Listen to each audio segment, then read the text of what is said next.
We begin with a set of abstract examples. In this simulation, two groups of people cross one another in a hallway. Real people in this situation self-organize into lanes, just as our simulation predicts. By altering initial conditions, different lanes form, but the same thing always happens. One of the principal advantages of our model is that people recognize dynamic obstructions and plan ahead. To see why, we display the potential function for the group on the right.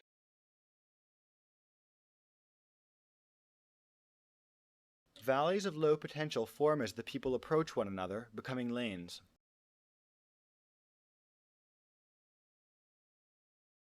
This can be seen clearly with tracers. Here, we inject people into the four corners whose goal is the opposite corner. People naturally circumvent the areas of high congestion. In this situation, we see that the flow starts circling clockwise.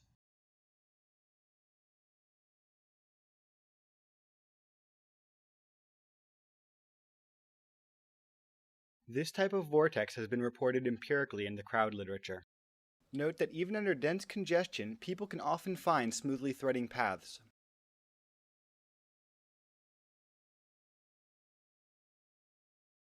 We now compare our model to two agent-based systems.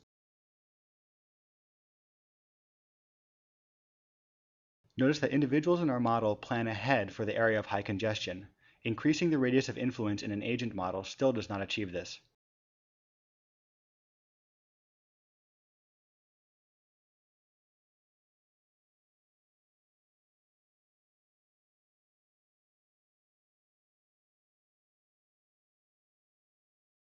In this example, the retreat of this 2,000-man army is restricted by the terrain.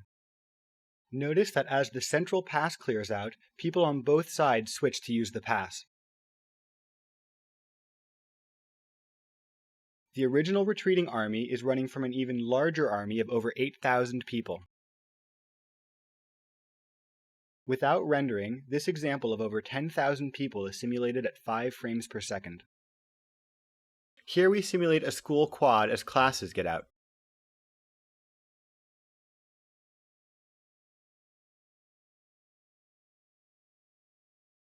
Despite the rapidly changing conditions, people find smooth paths.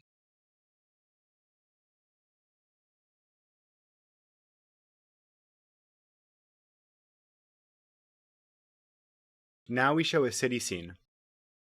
At first, people are willing to walk anywhere to reach their goal, including the streets.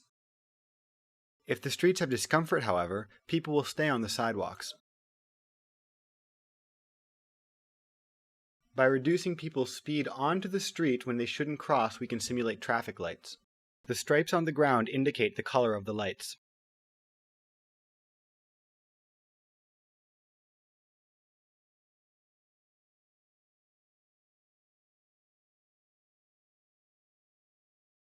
We will now move around the city to see the scope of this simulation. Notice the ubiquity of lane formation.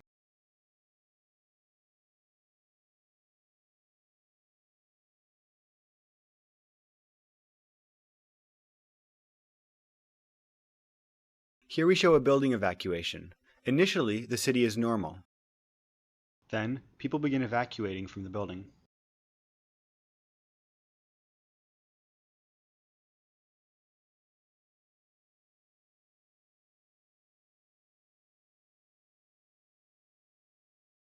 Notice the interaction between crowds of different speeds. Eventually, everyone realizes something is wrong and they all try to distance themselves from the building.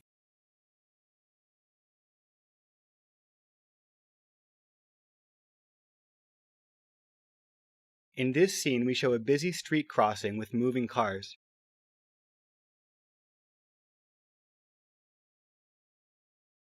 Small amounts of discomfort and speed are projected in front of the cars, so people prefer to pass behind them.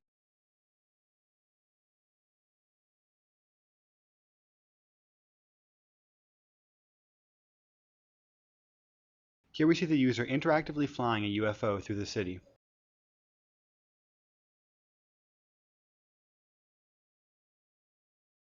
Large amounts of discomfort and speed are projected in front of the UFO.